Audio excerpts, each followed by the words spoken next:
Tenemos un mejor Congreso, en fin, al Congreso se le da con tanto palo que a veces decir que tenemos un mejor Congreso suena casi a ironía, pero probablemente sí hay aspectos en donde se están mejorando. Hay además un Parlamento, por supuesto, particular, ¿no? Con una mayoría aplastante que no veíamos hace tanto tiempo. ¿Cuánto puede influir, ¿no?, ese factor en el desarrollo parlamentario? Bueno, son conclusiones que se pueden ir sacando a leer el Observatorio de Desempeño Parlamentario, el último del año 2017, es decir, del primer año de esta gestión que se desarrolla, que publica la Asociación Civil Transparencia, y es data que yo creo cualquier ciudadano interesado debería consultar. Se encuentra con nosotros Gerardo Chávez, Gerardo Tábara, perdón, los estoy combinando, Diana Chávez, integrante de Transparencia. Gerardo, gracias por estar con nosotros. ¿Qué arroja este observatorio este año? ¿Cuál es la principal característica que usted encontraría? Mira, el observatorio tiene 13 indicadores, que son los mismos que aplicamos el año pasado cuando estaba terminando el Congreso saliente, y lo que encontramos es que en algunos de estos indicadores hay una variación positiva. Aunque queda todavía un trecho para alcanzar un nivel óptimo.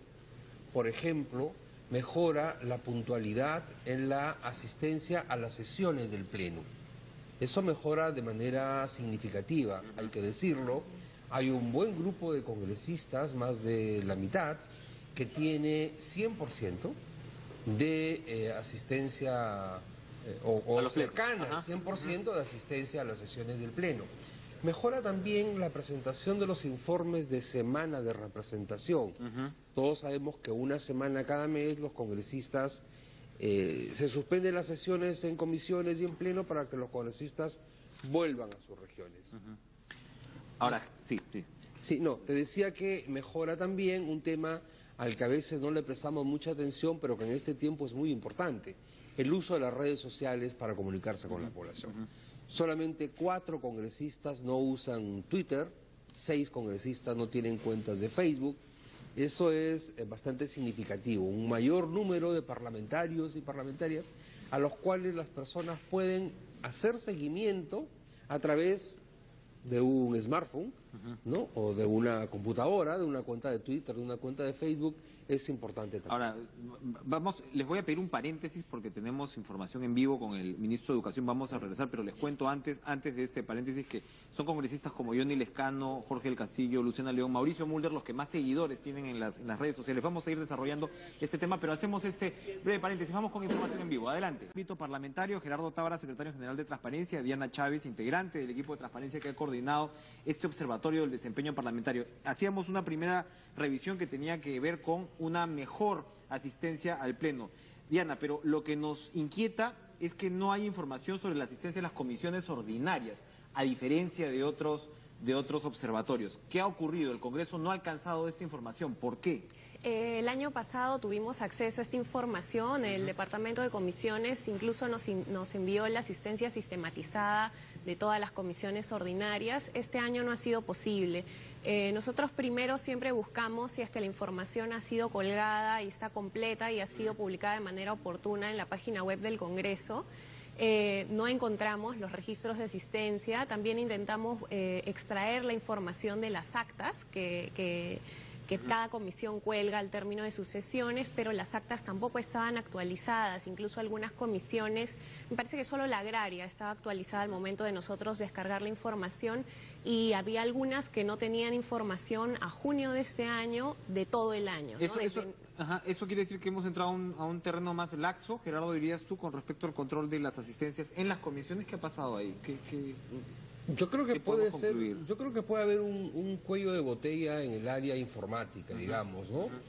Porque hay otra información que sí hemos podido acceder directamente desde el portal web y que en otras oportunidades era un poco más difícil. Por ejemplo, las asistencias al Pleno del Congreso. Hay un tema que es muy importante, fíjate. El año pasado, con el Congreso saliente, solicitamos información sobre los descuentos por inasistencias injustificadas a las sesiones del Pleno, y la mesa directiva de aquel entonces nos negó la información argumentando que era información confidencial. Este año la volvimos a pedir, la mesa directiva que presidía en aquel entonces la congresista Luz Salgado nos entregó toda la información, con el nombre de cada congresista que se le había descontado por no asistir al pleno y el monto que se le había descontado, lo cual es bastante ilustrativo de una mayor voluntad de transparencia que transparencia, dicho sea de paso, reconoce y destaca. Si uno revisa caso por caso el tema de la asistencia a los plenos, efectivamente ha mejorado, ¿no? Sí, tanto en asistencia como en puntualidad, ¿no? Sí. Claro, y uno de ahí ve que, eso sí, los descuentos suman 50.000, que suena a poco, no sé si... Pero llama la atención que algunos de los congresistas más descontados, entre comillas, ¿no? Son también algunos de los más mediáticos. Cecilia Chacón tiene un poco más de 2.000 soles de descuento. Kenji Fujimori tiene 3.300 soles de descuento, es decir, ha faltado bastante a los plenos. Y Roberto Vieira, que es un congresista pues así muy temperamental y flamígero, tiene 5.300 soles de descuento. Pero estos son casos, hay que decirlo, más o menos aislados. Aislados, porque además los descuentos se dan en el plazo de un año, en todo el año legislativo, en 2 legislaturas. Entonces, hay congresistas que tienen descuentos pues de 200 soles, ¿no? A lo largo de un año, que significa pues, creo que una cantidad mínima, ¿no? Yo también recalco lo que dice Gerardo, ¿no? El año pasado esta información no nos fue alcanzada por un criterio bastante restrictivo de las mesas directivas pasadas que decían que esta información podía poner en riesgo la intimidad personal y familiar de los congresistas, y saludamos pues este esfuerzo de apertura, ¿no? Para que no se refieran a un felino pues amazónico, ¿no? O sea, realmente hay que no voy a utilizar la palabra para no... Tema, Enrique, que nos gustaría mucho poder destacar, que es el de la función legislativa. En función legislativa hay una cosa que nosotros hacemos. Primero hay una cosa que no hacemos, que es contar cuántos proyectos de ley presentó cada congresista. Porque eso alimenta una carrera desaforada de a ver quién presenta más proyectos de ley. Eso no lo hacen. Eso no lo hacemos. Eso no lo hacemos. Y había un dato, discúlpame el paréntesis, había un dato ahí que yo vi, por ejemplo, que Johnny Lescano había presentado 80 proyectos de ley. Sí. Pero entonces, ¿ese es el total o no? Nosotros consideramos para este indicador todos los proyectos de ley que ha presentado cada congresista como proponente, pero de ninguna manera queremos que esto genere una especie de competencia que distorsiona pues lo que la gente cree que es la función legislativa. ¿Por ¿no? qué? ¿Por qué es eso? ¿Cuál es la idea que se tiene con la presentación? Porque no se trata de tener una mayor cantidad, sino una mejor calidad de los proyectos de ley.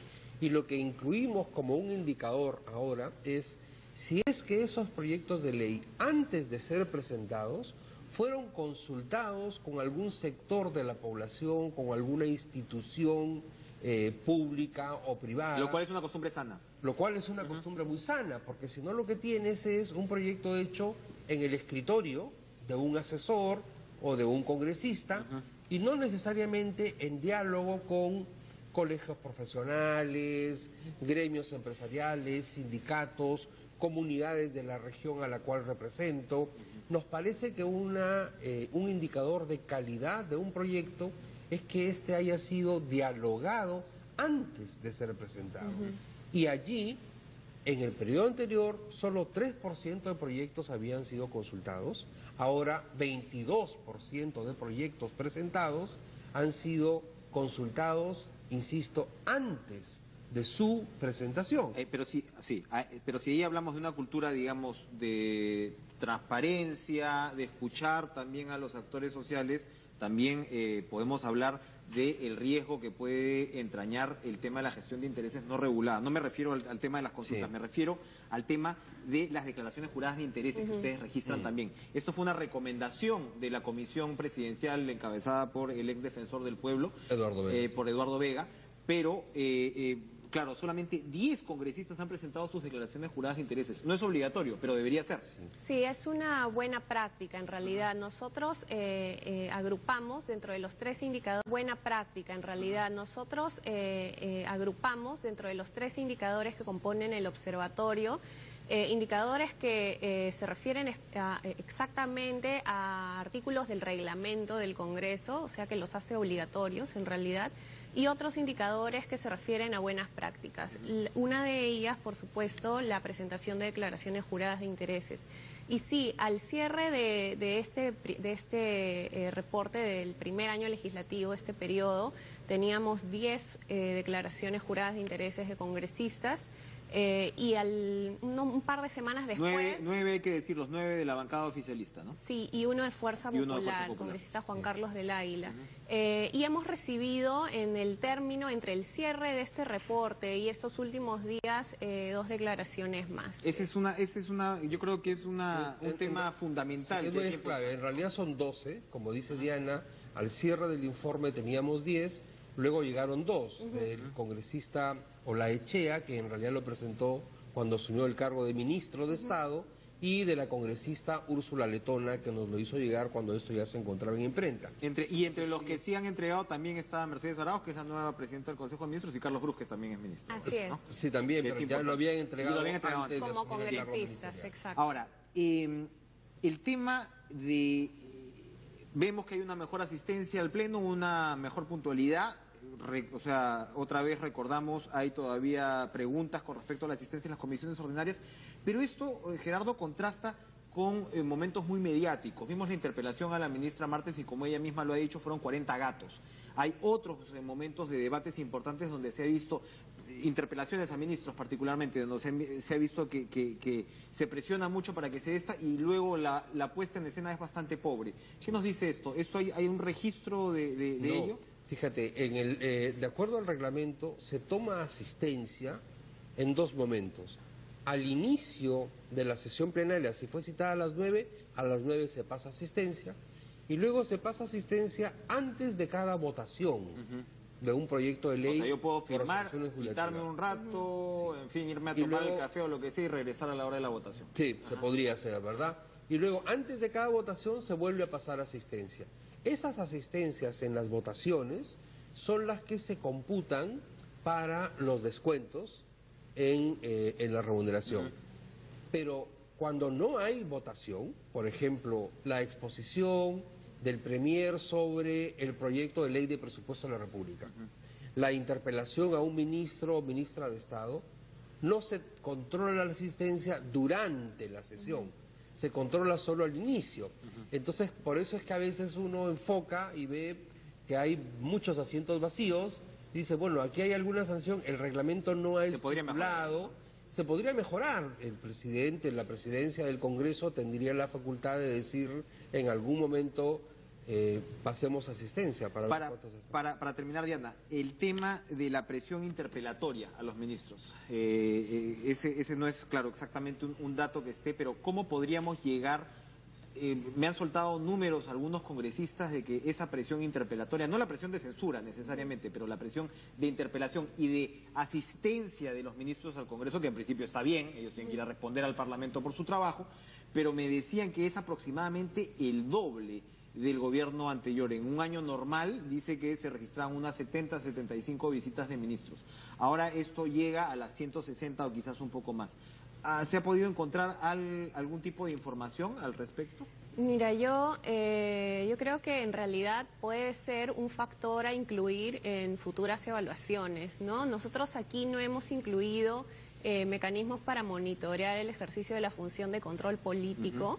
En realidad porque habían caído en desuso en los periodos parlamentarios pasados, pero definitivamente temas como las veces en que los ministros son invitados a informar, el tiempo que duran las interpelaciones, incluso también el tiempo que ocupa cada parlamentario o cada parlamentaria en el Pleno, pueden ser indicadores interesantes para analizar en el futuro. Se está hablando mucho, Gerardo, para redondear el tema de la disciplina dentro de los propios partidos, ¿no? En fin, hay toda una discusión desde la ley antitránfuga y que si el fujimorismo no quiere arriesgarse que su bancada se quiebre, la disciplina interna.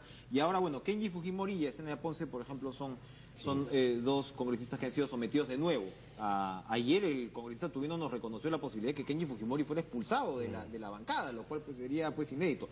Hemos visto pues un pedido de perdón sumamente dramático de la congresista Ponce. Ya no sé qué fue más fuerte, si el audio o el pedido de perdón, pero esta disciplina dentro de los partidos, ¿cómo la observa Transparencia? ¿Es lo deseable? ¿Los congresistas deberían tener un margen de acción y de expresión un poquito más amplio.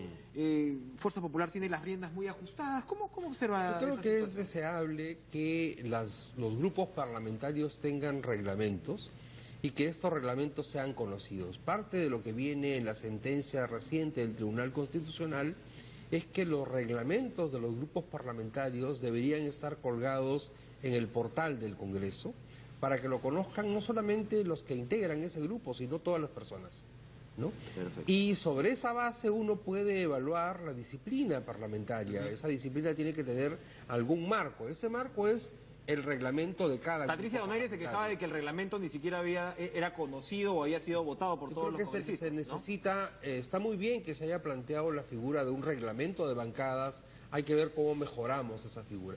Déjame terminar Sí. diciendo que el propósito de transparencia con el Observatorio de Desempeño Parlamentario es contar con una herramienta que identifique oportunidades de mejora y que le dé no solamente a los congresistas y sus equipos asesores, sino a la población en general, a través de la prensa, por ejemplo, información sobre lo que hace cada uno de sus congresistas y que esta herramienta la aplicamos cada año para poder comparar.